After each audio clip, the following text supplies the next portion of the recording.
Hi అండి, welcome to Lakshmi's kitchen and blogs. నా పేరు లక్ష్మి అండి. నా ఛానల్లో food blogs and daily motivational shorts వస్తాయండి.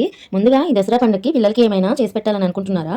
స్వీట్ చేస్తే అవి తిని జలుబు దగ్గు లాంటి వాటితో పిల్లలు ఇబ్బంది పడతారు అనుకుంటే కారంగా టేస్టీగా కరకరలాడే పప్పు చెక్కలు చేసుకోండి. ఈ పప్పు చెక్కలు ఎలా చేయాలో చూపించబోతున్నాను, చూసేయండి. ఇక ప్రాసెస్లోకి వెళ్లే ముందు ఫస్ట్ టైం ఎవరైనా మన ఛానల్ చూస్తున్నట్లయితే please consider like and subscribe. పప్పు చెక్కలను ఎలా చేసుకోవాలో చూపించే ముందు వీడియోని లాస్ట్ వరకు చూడండి. చెక్కలు కరకరలాడుతూ రావాలంటే సీక్రెట్ ఇంగ్రీడియంట్ వేసుకోవాలి. అదేంటో వీడియో లాస్ట్లో చెప్తాను. వీడియో స్కిప్ చేయకుండా చూడండి. 1 kg బియ్యం పిండితో చేస్తున్నానండి నేను. 1 kg బియ్యం పిండికి మీడియం సైజు సొరకాయ అంటే గ్రామ్స్లోకి వచ్చేసరికి 250 గ్రామ్స్ తీసుకున్నానండి. కావాలంటే 1 kg పావు కేజీ సొరకాయ సరిపోతుంది. 2 kgsకి హాఫ్ కేజీ సొరకాయ తీసుకోండి. నేను తీసుకున్న పావు కేజీ సొరకాయను చిన్న చిక్కు తీసి ముక్కలుగా కట్ చేసి పెట్టుకున్నాను. నెక్స్ట్ 2 ఆనియన్స్ తీసుకొని ముక్కలుగా కట్ చేసుకోవాలండి. పచ్చిమిర్చి కారానికి తగినట్లు 5 నుంచి 10 వరకు తీసుకోండి. నెక్స్ట్ అల్లం 50 గ్రామ్స్ తీసుకోండి, ముక్కలుగా చేసుకున్నాను. నెక్స్ట్ బియ్యం పిండి కొలతను దీంతో తీసుకుంటున్నానండి. దీంతో నాకు 3 చెంబులు బియ్యం పిండిని తీసుకున్నాను, అంటే దగ్గరగా 1 kg బియ్యం పిండి వరకు తీసుకున్నాను. నెక్స్ట్ 4 స్పూన్స్ జీలకర్ర అంటే 50 గ్రామ్స్ వరకు.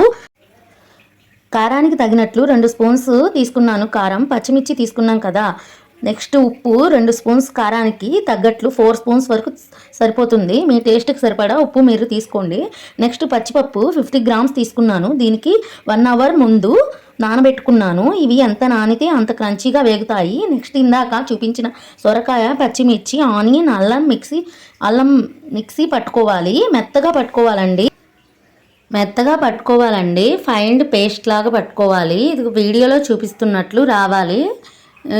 ఇలా వచ్చిన ఈ మిశ్రమాన్ని మన బియ్యం పిండిలో వేసుకోవాలి. ఇక వాటర్ యాడ్ చేయకుండా ఈ సొరకాయ పేస్ట్తోనే ఈ పిండినంతా కలుపుకోవచ్చు. నెక్స్ట్ ఆయిల్ 4 స్పూన్స్ తీసుకున్నానండి. ఆయిల్ని వేడి చేసి పిండిలో కలుపుకుంటున్నాను నేను.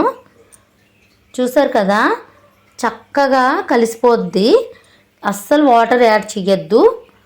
వాటర్ యాడ్ చేస్తే ఇంకా పిండి చెక్కల కన్సిస్టెన్సీకి సరిపోదండి. ఇలా పొడి పొడిగా ఉండాలి. దీంట్లోకి ఇందాక తీసుకున్న కప్పు కరివేపాకుని యాడ్ చేసి కలిపేసుకున్నాను. నెక్స్ట్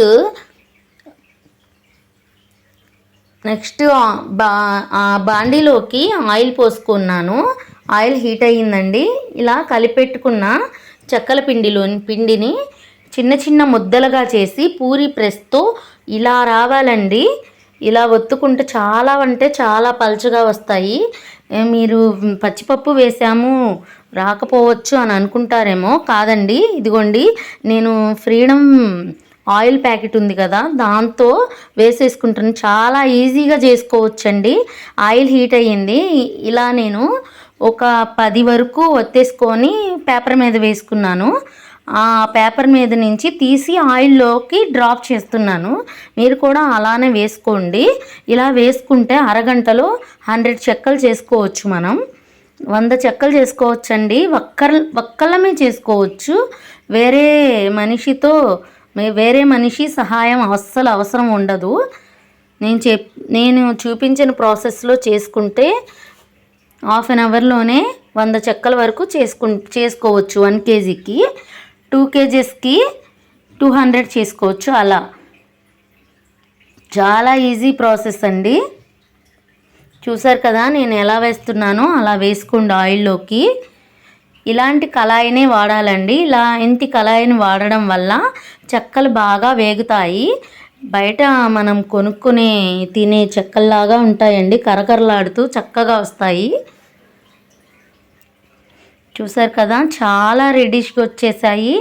ఇక ఇలా వచ్చాక తీసి నేను బేషన్లో వేసుకుంటున్నాను. నెక్స్ట్ కూడా ఇలానే పేపర్ మీద ఒత్తేసుకున్నాను. అలానే వేసేసుకుని 1 by 1 ఆయిల్లోకి డ్రాప్ చేసుకోండి. ఇలా బ్రౌనిష్ కలర్లోకి రాగానే తీసేసుకోవడమే. చాలా ఈజీ ప్రాసెస్ అండి. ఒకసారి ట్రై చేసి చూడండి మీరు కూడా. ఎలా వచ్చాయో చూసారు కదా, కరకరలాడుతున్నాయి. చాలా చక్కగా వచ్చాయండి. ఇదే ప్రాసెస్లో మీరు కూడా ట్రై చేసి మీకు ఎలా వచ్చాయో కామెంట్ బాక్స్లో పిన్ చేయండి. మా వీడియో నచ్చినట్లయితే please consider like and subscribe. మా వీడియోని మీ ఫ్రెండ్స్ అండ్ ఫ్యామిలీ మెంబర్స్కు షేర్ చేయండి. లైక్ చేయడం మర్చిపోకండి. Bye friends, thanks for watching.